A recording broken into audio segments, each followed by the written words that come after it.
Fast के दौरान कुछ हेल्दी और सात्विक स्नैक चाहिए तो ये ड्राई फ्रूट नमकीन आपके लिए परफेक्ट रहेगी। सबसे पहले एक पैन में 1 टेबलस्पून देसी घी गरम करें। अब 2 कप बादाम डालें और उसे अच्छे से भून लें।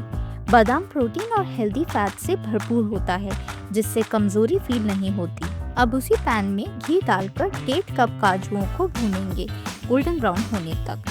काजू मैग्नीशियम रिच होते हैं जो बोन्स को मजबूत बनाते हैं। अब आती है मेरी फेवरेट मखानों की बारी। घी के साथ 250 ग्राम मखानों को स्लो फ्लेम में भूनेंगे क्रिस्प होने तक। मखाने व्रत के लिए बहुत अच्छे होते हैं क्योंकि ये लाइट, डाइजेशन फ्रेंडली और लंबी देर तक पेट भरा रखते हैं। अब हम इसका मसाला तैयार करते हैं।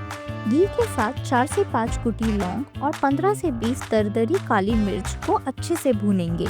इससे फ्लेवर के साथ शरीर में गर्माहट रहती है। अब इसमें सेंधा नमक और काली मिर्च डालकर लो फ्लेम में मिक्स करेंगे।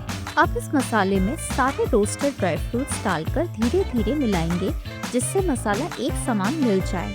मैं इसमें अमचूर पाउडर भी डाल रही हूँ जिससे चटपटा स्वाद आए। तैयार है हमारी नमकीन।